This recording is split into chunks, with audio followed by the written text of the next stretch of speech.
everything that we've done before and combine it with decimals. So recall that step 1, take care of the double signs. Okay. So if you have, let's say, like, 5 plus a negative 1, change that to 5 minus 1. Anytime you have two signs right next to each other, simplify it. And the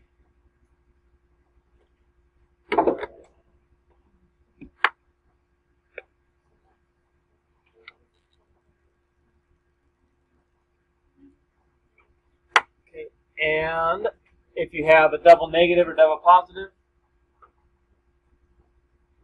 make sure you change those to positive. Okay. So looking at all these, we have a positive negative, makes a negative, and rewrite the problem with just one sign. And you guys saw these on the Khan Academy. When you have a lot of these, it really makes a difference.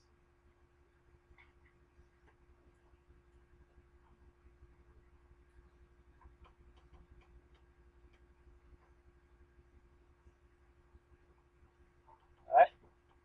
So that's the first step. Go through and just look at all double negatives. Second step was figure out the sign of the answer. That was another Khan Academy. Called sign of sums. So figure out is the sign of the answer. Because often, as we see, is that you'll do all the numbers and get 6 and realize, oh, it should have been negative 6.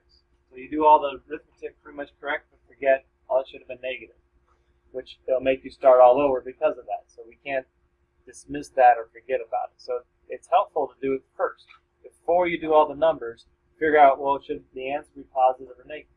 So you go through and see, okay, so here's positive 2.7 minus 2.4. That answer should be positive, right? That won't go below 0 because 2.4 is less than 2.7. Same thing here, 3.5 minus 0.8. If it helps, use money. $3.50 minus 80 cents. That's still positive. So at least you have a positive negative sign for each one. Negative 4.4 plus 3.3. So like if you owe $4.40 and you pay off $3.30, you still owe money. So you can see the answer is still negative. And of course, if you owe $2.50 and then you owe $4.40, yeah, it's still negative. You owe money. So in this sense, we were careful yesterday to say, yeah, two negatives don't always make a positive. If you're subtracting and adding, two negatives are negative. If you owe a little bit of money here, and owe a little bit of money here, you owe a bunch of money. Okay? So, and the third step was to actually do the arithmetic.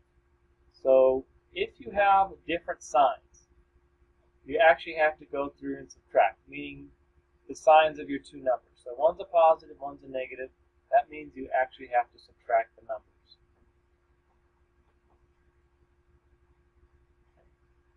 And you'll get your, let's see, your 0.3. So we have an answer of 0.3. Same thing on number 2. One's a positive, one's a negative, so you have to subtract. Same thing on number 3. Now one's a positive, one's a negative, so you go through and subtract, but the answer here is not 1.1. That's why we put the negative out here to begin with, so we don't forget about it. Because there's more negatives than positives, right? There's a 4.4 negative, only a 3.3 positive, so it's going to stay negative.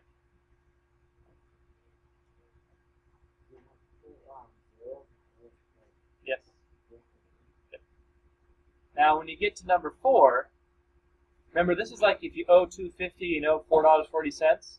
How would you get how much you owe altogether? Right? You have to add those together. So it's a little different. We have both the same sign, so you have to add these up. How much do I owe altogether? $6.90. So the answer is negative 6.9. That's why we have that negative out there, so you don't forget about it. So that's the third step. If the signs are different, you end up subtracting.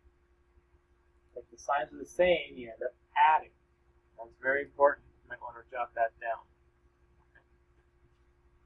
Step 3. So same sign. That means you add them up. And different sign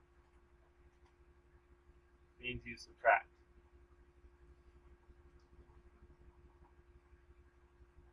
Now flip it over to the back. Just recall there's a difference between with the multiplying. So remember, if you multiply, two negatives do make a positive, so we can still go through, put the sign of the answers. Number 19, same thing, negative times a positive, negative, and then do the normal multiplication. Sorry we had to rush through this, but we had people kind of slowing us down. So if you want more time, try to get quiet quicker and have a little more time, okay? All right, I will not